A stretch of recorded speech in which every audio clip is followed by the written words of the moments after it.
వెంకటేశ్వర స్వామి వంటి దైవం ఇంకొకరు లేరు అని చెప్పేటువంటి ఉద్దేశం ఇది. కానీ అంత పవిత్ర క్షేత్రమైన తిరుమలలో ఈరోజు ఆ తిరుమల క్షేత్ర పాలకుడైనటువంటి ఆంజనేయ స్వామి విగ్రహం చోరీకి గురైంది. ఈ ప్రస్తుత కూటమి ప్రభుత్వంలో మహిళలకి రక్షణ లేదు, చిన్నపిల్లలకి రక్షణ లేదు, రైతులకి బీమా లేదు, ఉద్యోగులకి బీమా లేదు, చదువుకునే పిల్లలకి ఫీ రీయింబర్స్మెంట్లు లేవు, ఆరోగ్య వ్యవస్థ బాలేదు. వీటన్నిటితో పాటు ఈ రోజున దేవుడికి కూడా కూటమి పాలనలో రక్షణ కరువైంది. మనందరం కూడా ఎన్నోసార్లు అలిపిరి మెట్ల మార్గం గుండా స్వామివారి దర్శనం చేసుకుని ఉంటాం కాలినడకను వెళ్లి. ఆ టైంలో మనకి ఆంజనేయ స్వామి విగ్రహం కనబడుతుంది. అక్కడ దండం పెట్టుకుని ఇంకా మన నడక దారి ముందుకి ధైర్యంగా కొనసాగిస్తూ ఉంటారు భక్తులందరూ కూడా.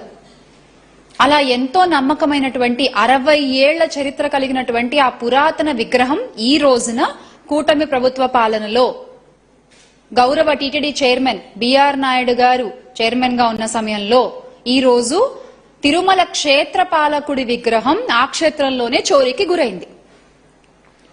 క్షేత్ర పాలకుడు అంటే మీ అందరికి తెలిసే ఉంటుందిగా, ఆ క్షేత్రాన్ని రక్షిస్తూ ఉంటాడనమాట. ఆయనకే ఈ రోజు రక్షణ లేదు.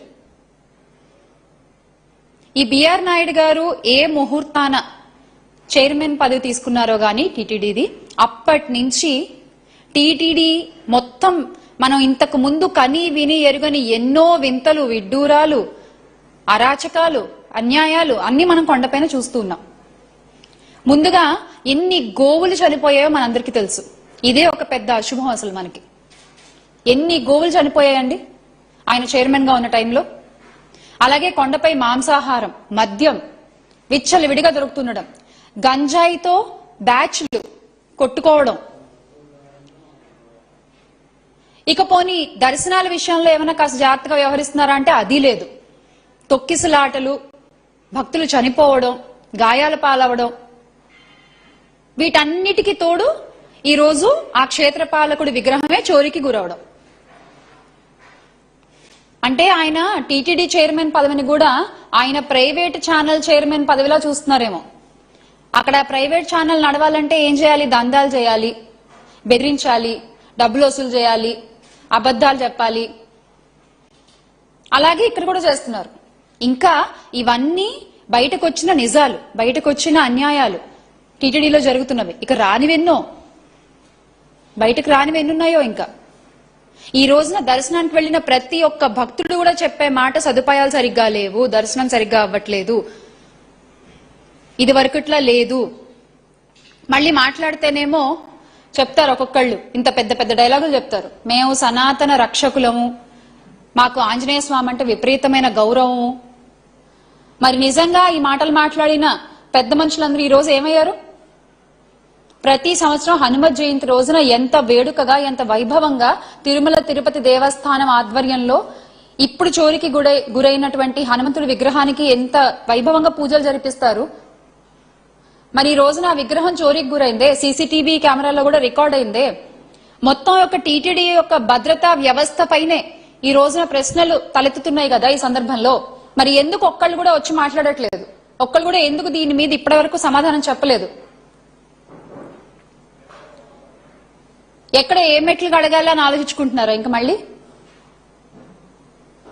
వేషాలకి మాత్రమే పరిమితం అయిపోయి, మాటలకి మాత్రమే పరిమితం అయిపోయి, చేతులకి దూరంగా జరిగిపోతుంది ప్రస్తుత కూటమి ప్రభుత్వం. దాన్ని ప్రజలు ఖచ్చితంగా గమనిస్తూనే ఉన్నారు. గత ప్రభుత్వంలో వైఎస్ జగన్మోహన్ రెడ్డి గారు ముఖ్యమంత్రిగా ఉన్నప్పుడు ఇదే టీటీడీ ఆధ్వర్యంలో ఎన్ని గుళ్లు కట్టించారు, హైందవ వ్యవస్థకి ఎంత ఇంపార్టెన్స్ ఇస్తూ, హైందవ ధర్మాన్ని నమ్ముతూ, దానికి ఒక గౌరవాన్ని కలిగిస్తూ ముందుకు తీసుకెళ్లినటువంటి ఘనత వైఎస్ జగన్మోహన్ రెడ్డి గారిది. అయితే ఈ రోజున మీరు పేరుకి మేము హైందవ ధర్మాన్ని రక్షిస్తాము, సనాతన ధర్మాన్ని కాపాడతామని చెప్పేటువంటి మీ హయంలో, కూటమి ప్రభుత్వంలో విగ్రహాలు మాయమైపోవడం, గుళ్లను కూల్చేయడం, అపరిశుభ్రంగా ఉన్నటువంటి ప్రదేశాల్లో దైవ విగ్రహాలు కనపడడం, ఇవన్నీ కూడా జరుగుతున్నాయి. నిజంగా ఈ రోజున టీటీడీ మాజీ చైర్మన్ మా భూమన కరుణాకర్ రెడ్డి గారు అడిగినట్టు ప్రస్తుత టీటీడీ చైర్మన్ బిఆర్ నాయుడు గారు వెంటనే ఈ తప్పులన్నిటికీ కూడా బాధ్యత వహిస్తూ రాజీనామా చేయాలి. ఎందుకంటే ఒకటి కాదు, రెండు కాదు, మీరు వచ్చిన దగ్గర నుంచి అబద్దాలు, లడ్డూలో కల్తీ జరిగిందని ఏ రోజైతే మీరు మొదలు పెట్టారో ఆ రోజు నుంచి వరుసగా అన్ని మీ తప్పులే కనబడుతున్నాయి. దేవస్థానాల విషయంలో పరకామణి కేసు కావచ్చు, లడ్డూ కల్తీ కావచ్చు, ఇందాక మనం చెప్పుకున్నట్టు గోవులు చనిపోవడం కావచ్చు, భక్తులు ఇబ్బందులు గురవడం కావచ్చు, భక్తులు ప్రాణాలు కోల్పోవడం అనేది టీటీడీ చరిత్రలో ఎప్పుడన్నా విన్నామా అసలు? మనం పైన కొండపైన దర్శనానికి వెళ్లి చనిపోవడం అంటే అది మీ లోపం కాదా? ఈ రోజు ఆంజనేయ స్వామి విగ్రహ చోరీ, దీన్ని బట్టి అర్థం అవ్వట్లేదా ఎవరు సనాతన ధర్మాన్ని నిజంగా ఆయన పాలనలో కాపాడి సనాతన జెండా ఎంత ఎత్తున ఎగరేశారో, ఎవరు ఈ రోజున ఈ కూటమి ప్రభుత్వంలో సనాతన ధర్మాన్ని పేరుకి మాత్రమే పరిమితం చేసి ఎవరు ఆ సనాతన ధర్మాన్ని కింద పడేస్తున్నారు అనేది చూసే ప్రజలకి ఖచ్చితంగా అర్థమవుతోంది.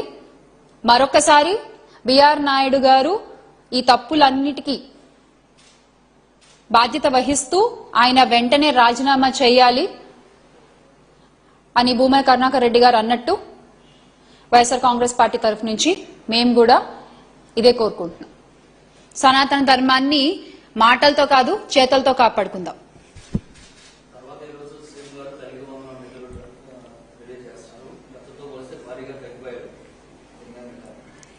ఎన్నికల టైంలో మీకు గుర్తుంటే నీకు 15,000, నీకు 15,000, నీకు 15,000 అంటూ చెప్పారు. ఆ తర్వాత అసలు మొదటి సంవత్సరం అంతా తల్లికి వందనం అనే మాటే మర్చిపోయి ఎగ్గొట్టేశారు. అంటే ఆ సంవత్సరం అంతా పిల్లల్ని స్కూల్కి పంపించకుండా ఇంట్లో ఉంచుకోవాలా? పోనీ తర్వాత సంవత్సరం ఏదో అరా కొరగా నిధులు విడుదల చేశారు. ఈ రోజు ఇస్తున్నామని చెప్పుకునేటువంటిది కూడా చంద్రబాబు నాయుడు గారు చేసే ప్రతి పని ఎలా ఉంటుందంటే అరచేతిలో వైకుంఠం చూపించినట్టుగా ఉంటుంది. ఇచ్చేది ఇంత, చెప్పేది ఇంత. అది తల్లికి వందనంలోనైనా, ఈ రోజున రాష్ట్రానికి మంజూరైన నిధుల విషయంలోనైనా ఆయన చెప్పేది కొండంత చెప్తారు, చేసేది కనీసం గోరంత కూడా ఉండదు. ఈ రోజు కూడా ఆయన ఇస్తున్నటువంటి తల్లికి వందనంలో ఎంతమంది పిల్లలకు ఆ తల్లికి వందనం రాలేదు, దానికి మళ్ళీ ఏవో రిస్ట్రిక్షన్స్ పెట్టి కొన్ని కేటగిరీస్ లోనే ఇస్తామని చెప్పి కొత్త రూల్స్ ని తెర మీదకి తీసుకొచ్చి ఈ రోజున కొన్ని లక్షల మంది పిల్లలు ఈ తల్లికి వందనానికి దూరం అయిపోతున్నారు. కానీ జగన్మోహన్ రెడ్డి గారి ప్రభుత్వంలో ఇదొక జగన్మోహన్ రెడ్డి గారి మానస పుత్రిక అని చెప్పొచ్చు. పిల్లలు గవర్నమెంట్ స్కూల్ కి రావాలి, చదువుకోవాలి అని చెప్పి ఆయన పడ్డటువంటి శ్రమ, చేసినటువంటి ఆలోచనల వల్ల గవర్నమెంట్ స్కూల్స్ లో పెరిగినటువంటి అడ్మిషన్స్ ని మనం గత ప్రభుత్వంలో చూస్తే ఈ రోజున తల్లికి వందనం అంటూ చంద్రబాబు నాయుడు గారు పెట్టినటువంటి పంగనామాలు చూస్తున్నాము. తగ్గిపోయినటువంటి పిల్లల్ని చూస్తున్నాము, గవర్నమెంట్ బడుల్లో సరిగ్గా లేనటువంటి విద్యా వ్యవస్థను చూస్తున్నాం.